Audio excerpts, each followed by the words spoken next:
Hello guys, I'm Dixil, and I want to show you an elevator I worked on the last couple of weeks. It's a multi-floor elevator with item frame floor selection. It has a call function, it has automatic safety doors, indicator lights, it will play a little tune on arrival, and it has this number panel on the outside here showing you which floor the elevator is currently at. So it's really simple to use. All you have to do is point the arrow at the floor you want to go to. So let's say we want to go to the 4th floor. Step inside and push the button. And we will start going up. 2nd floor, 3rd, and 4th. Door will open, little tune will play, this slide will go on. This one as well, of course.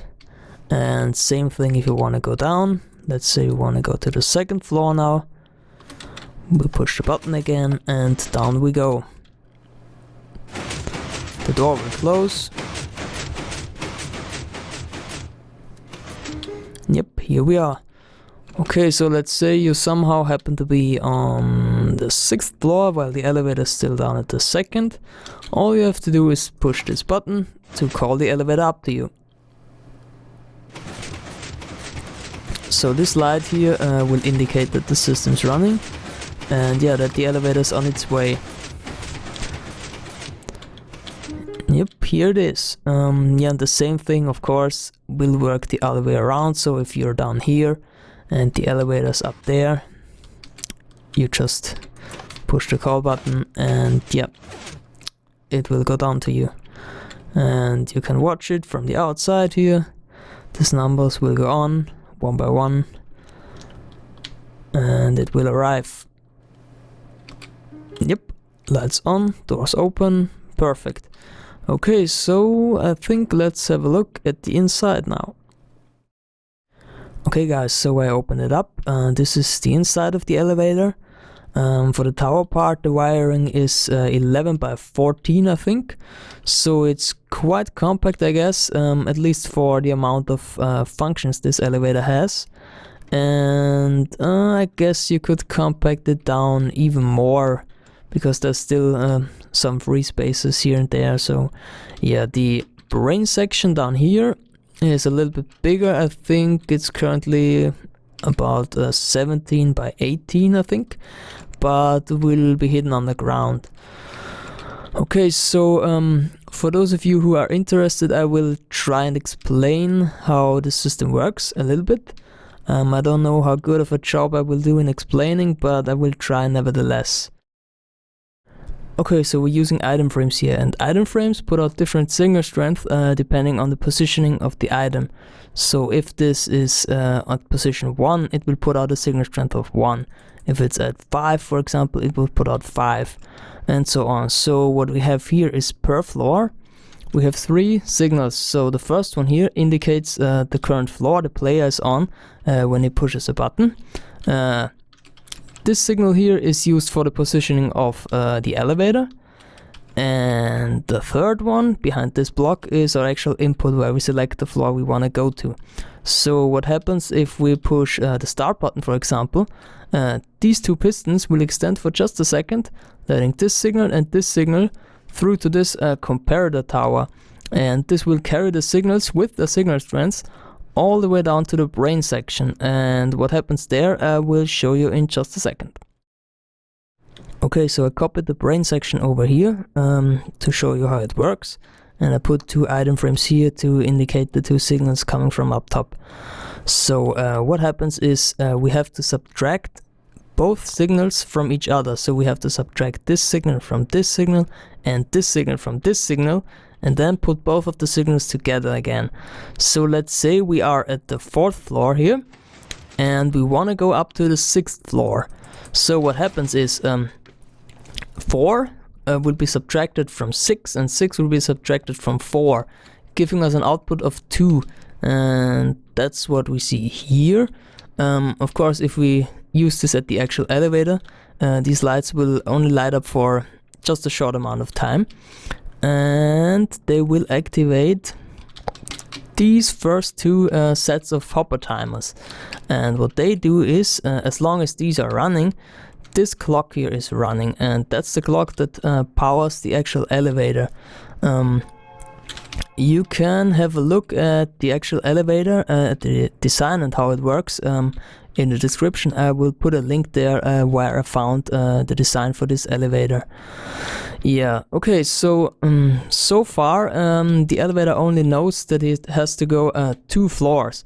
It doesn't know if it has to go up or down. So that's what happens here.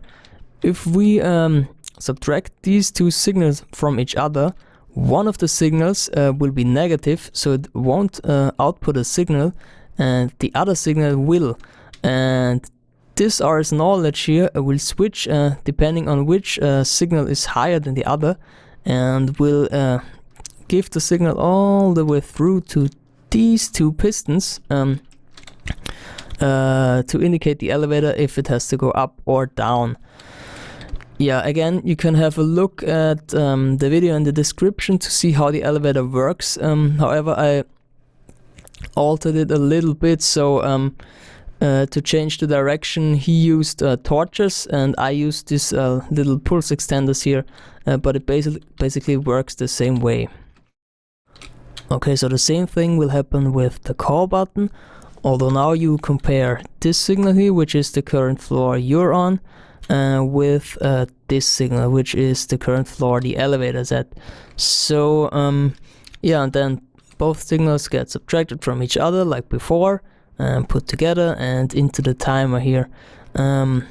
Important though is to switch between these 2 and these 2, so that the 2 RS knowledges don't interfere.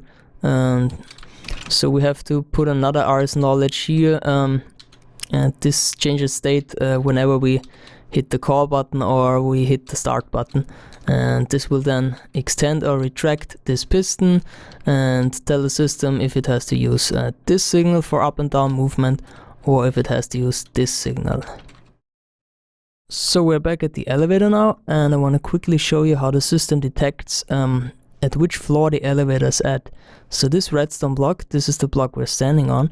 If this is sitting on the floor, it will power this dust here, which will then power this repeater, and the signal will go through to here, powering this piston, which will then let this signal through. So this is the 2nd floor, so the signal strength is 2, and this will now be used to be compared with the signal from the actual floor we're calling the elevator from. And this little circuit here, this is a pulse filter, so this will filter out short pulses, and that's needed because without that, whenever the elevator passes a floor, all the note blocks, the doors and the lights, they will go on, and we don't want it. We just want them to go on if the block is sitting here. So I can demonstrate that if I punch this out and then put it in, just a short pulse, nothing will happen, but if I let it sit here, all the things will go on as we want it. The only exception is the signal for the light in the front here, because we want that to change when the elevator moves. Okay, just a quick little note at the end of the explanation here. This is the clock that controls the speed of the elevator, and when I showed you the elevator working before, this was not set at the maximum speed, and this is due to a bug that is currently in the game, which can cause you to fall through moving blocks if you stand on top of them, especially if these blocks go up, and especially if you have a low frame rate. So if I would set this to the maximum speed like this, my frames would go down due to the pistons moving faster, and this would raise my chance of falling through the blocks. So unless you have a really powerful PC or this bug gets fixed, I would leave the setting like this. However, if you would change it to the fastest speed, you would have to change the amount of items in these hoppers here to get the timing right again.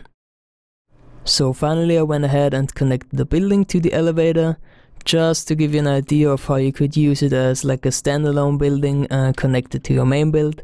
I used these little bridges to connect the floors. Yeah, it's just an idea. So I think that's it, guys. I hope you liked it. Bye bye.